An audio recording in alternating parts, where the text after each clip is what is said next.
Washington Commanders fans, NFL draft nerds, welcome into Rogue Football. We've got a 7-round Washington Commanders mock draft on deck for y'all here today. Just under 2 weeks until the NFL draft. It's exciting times in the NFL draft world. It's exciting times for the Washington Commanders because coming off of a magnificent resurgent season with Jaden Daniels leading the way, Dan Quinn doing a great job at head coach, Cliff Kingsbury having a hell of a season calling plays for this football team on offense, Jaden Daniels again having a huge year, and they had, again, just a improbable, unbelievable run. And what they've done this offseason to kind of make sure that they stabilize the offense. You had Deebo Samuel, who hopefully he can stay healthy. And if he can, his ability to be a weapon, 3-level threat, a guy you can get the ball in his hands quickly and take attention away from a Terry McLaurin and all the other guys they have, absolutely huge. And then even bigger, adding Laramie Tunsil, who is still a premier left tackle in this league. So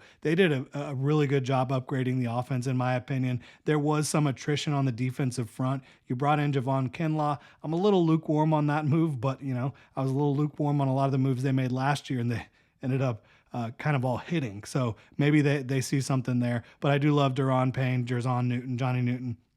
Bring in Deatrick Wise, who can get the job done. Jacob Martin is a good rotational player. Eddie Goldman, he's been in and out of the league a little bit, so that's going to be interesting, certainly. I think when you look at this Washington Commanders team, they are poised to once again be a playoff threat and be a team that is a really tough out because of Jaden Daniels in that offense and Dan Quinn kind of running this defense at a very high level as well, too, potentially. I do think there's some areas of need that it would be nice to address in this draft. Guard, right? You look at Sam Cosmi, he's coming off an ACL that he suffered in the playoffs, so that's a tough situation. Don't know when he's going to be healthy again. But I also think even if Cosmi was fully healthy, you'd like to upgrade over Allegretti, who you brought in last year. He's really a replacement level starter. I also think at right tackle, Andrew Wiley is a replacement level starter. So that's a couple guys I'd like to upgrade there on the offensive line. And look, upgrading the trenches is paramount. At edge, I think Dorrance Armstrong is a really good 1B, maybe edge 2. But you probably would like to add somebody who can potentially be a running mate with him long term. I know you got Deatrick Wise, who I'm a fan of, good, useful player. Jacob Martin, good, useful player. But I think you can certainly upgrade there overall. And then I think you also look at linebacker of the future. You have Bobby Wagner back. You obviously have Frankie Luvu. And then safety. I know you brought in Will Harris, but another player who I think is a replacement level starter right now. So we're going to go over to PFF, fire up the mock draft simulator over on PFF, and get this thing rolling for y'all. Really appreciate you tuning in. If you enjoy the NFL draft, if you enjoy the content, please like and subscribe. So Washington Commanders, they have picks 29 and 61 on day 1 and 2 of the draft. That's not great. Only 2 picks on the first 2 days of the draft, and then only 5 picks overall. So I would love to see a trade down scenario. And I think that there's a number of teams here, with PFF that could be interested. Back end of round 1, that is a time of the draft where you could see trade downs, a team wanting to sneak back into round 1 to make sure they get their guy before day 2. So I think it's a possible scenario. You look at maybe the New England Patriots trading with them. I think that could make sense. So you have pick 29, obviously swapping 38. What else can you get out of this one? 77 says there's a 56% chance for that to be accepted. Let's go ahead and offer that trade and see if we can get it. Not accepted. So maybe let's see. 49ers, obviously there's connections between those two organizations. Maybe they'd be willing to give up a little bit more, 43 and 75 for 29. Could you get a little bit more? I mean, we need picks here. We absolutely need picks. Let's see.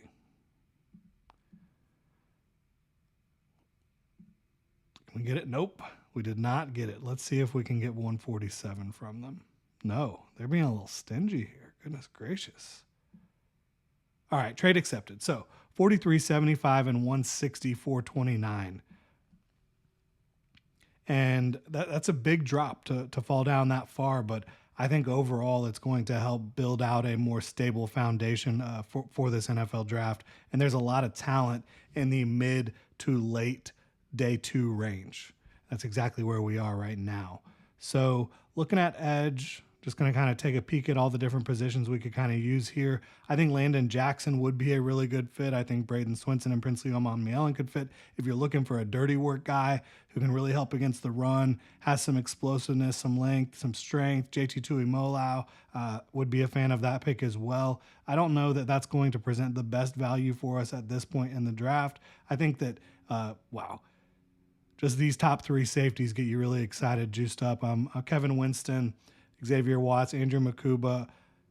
I think Watts is more of that free safety. Winston is more of the kind of versatile, can do a little bit of everything for you safety coming off the injury. Andrew Makuba, more of a back end guy. I would be excited about any of those guys, but we could probably land one of them a little bit later on.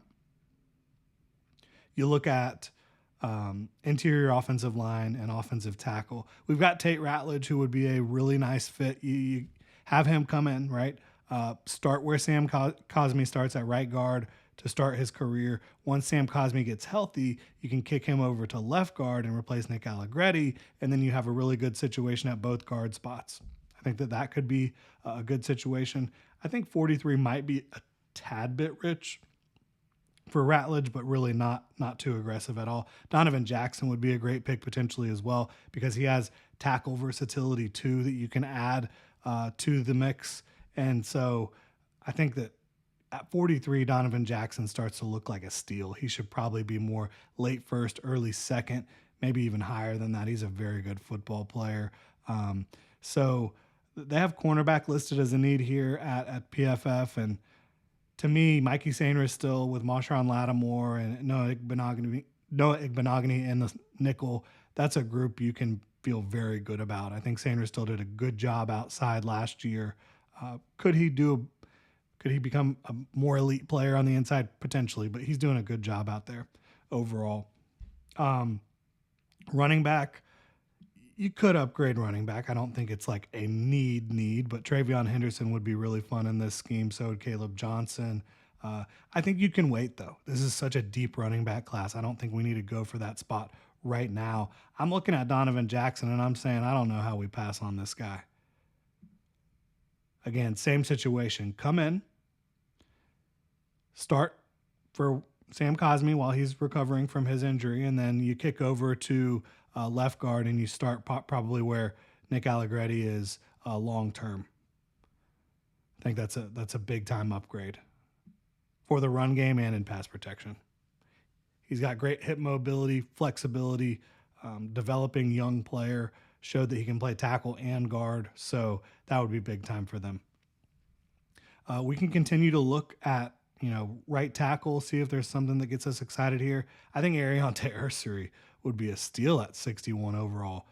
Played left tackle at Minnesota, but a really big, talented, athletic, explosive, linear type of athlete. I think that there's some consistency with his footwork that you could upgrade, certainly. But overall, I think he'd be a fine swing here. I really like Charles Grant, too. We've talked about him a lot on the show.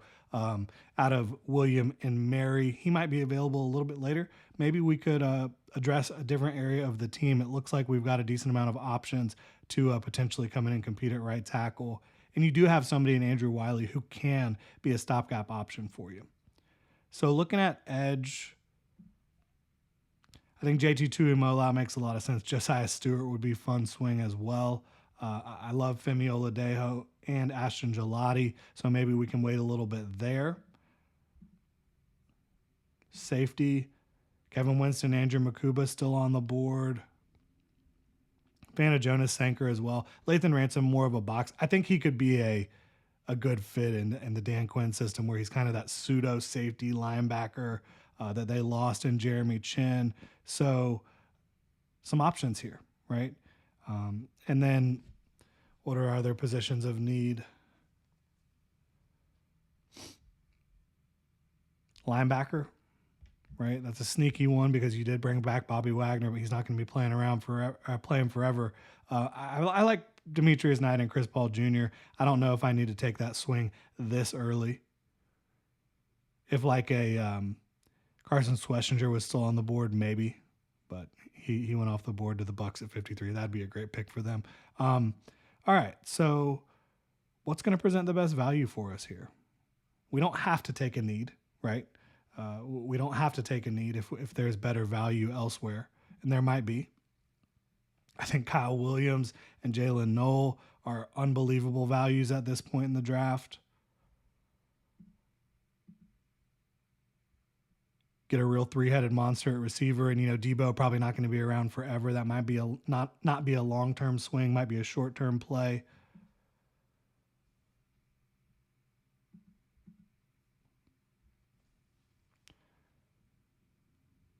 Look at running back.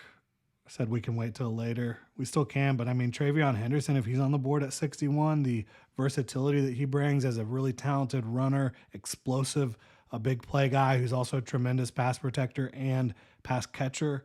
So, I mean, that could add a really impressive element to this offense, I think, overall. I think TreVeyon Henderson might be the highest rated player on my board. Let's just go Ohio State back to back. Why not? Lock it in. All right, so now we have 75, 128, and 160 are picks where you can probably find some good, definitely 75 and 128, a couple more picks here to find, guys that can come in and make a pretty big impact. I think, again, Kyle Williams is just too talented to pass up on at some point. We can also look at, again, offensive tackle. Charles Grant, just the athleticism. He's underrated because he went to a small school, but I think he should probably be an early to mid day two type of guy. And getting him later day two would be pretty exciting. And again, making sure that you can protect Jaden Daniels and block in the run game at the highest level, I think, is paramount.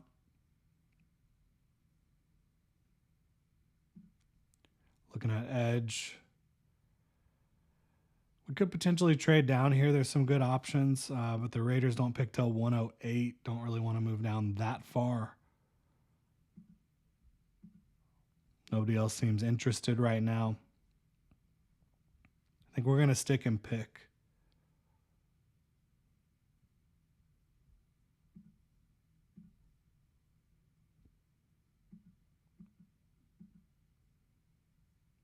We are going to stick and pick, and who are we going to take here?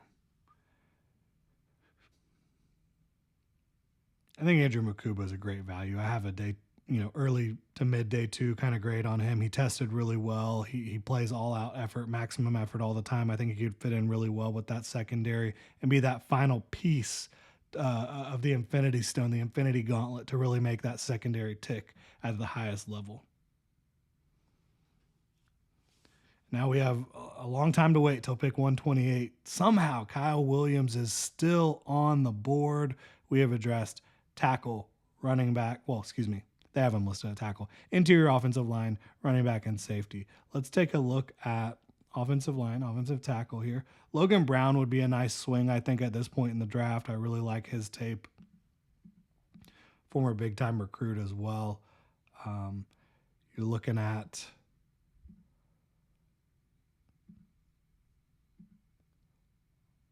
Yeah, right tackle would be that would be a nice swing right here with Logan Brown, I think. Still need edge, but again, if you have to go out and play right now with the edge guys you have, is it like the end of the world? Absolutely not. And you do see a lot of guys come off the board here. I think Tyler Barron could be a nice target a little bit later. Maybe at 160.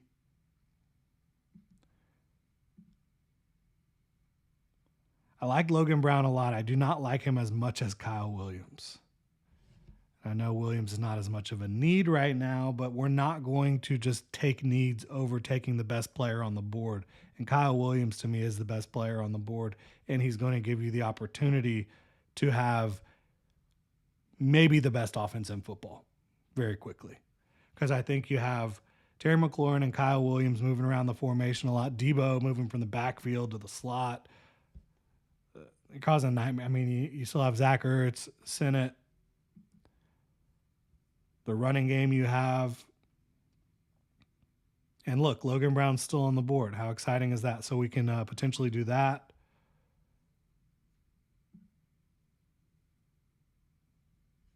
Might be waiting on edge a little bit too long, but that's the beauty of signing a Deatrick Wise, a Jacob Martin. You have some guys, and you have a really good interior duo. Yeah, so let's go get Logan Brown to compete at right tackle. So we have rebuilt the offensive line, at the spots that we needed, I think.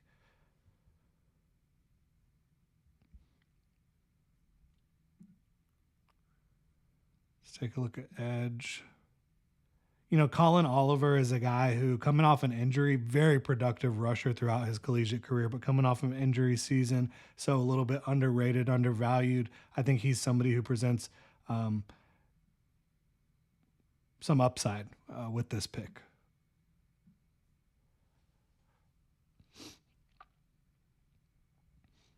And then we're just going to try to round it out with a player who can come in and compete and make this football team make it better. Is there anybody who has really good special teams? Ricky White's already off the board. He's a really good special teamer.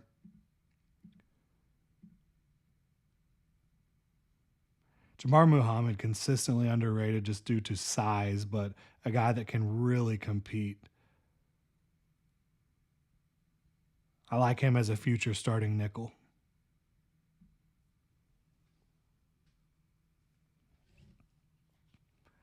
So we weren't always able to align need and value to the best of our ability, but I think we did a good job overall of acquiring more picks because that's paramount.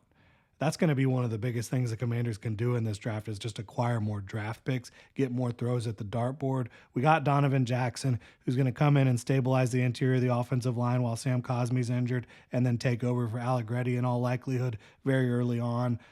Travion Henderson, just too good of a talent at 61 overall, too dynamic of a player, versatile of a player for me to pass on, especially with this Cliff Kingsbury offense, all the different things you can do with him. Again, lined up out of the backfield at receiver, running the football, and a pass catcher and pass protector out of the backfield. Andrew Makuba, really, really sound player at safety. Kyle Williams, too much value. Logan Brown, he's going to come in and upgrade the tackle spot. You got Laramie Tunsil. Now you go get Logan Brown. You have a potential bookend situation there. Colin Oliver at 205 represents just a swing on a guy who probably would have been viewed much higher had he not had the injury in 2024. And then Jabbar Muhammad, he just gets a little bit slept on due to his size, but really sticky, really quick, fluid, competitive corner out of Oregon who did play outside. I mean, I'm not going to put it past him. So we'll see how it plays out there in the NFL for him. But let me know what you think in the comment section below if you're a Washington Commanders fan.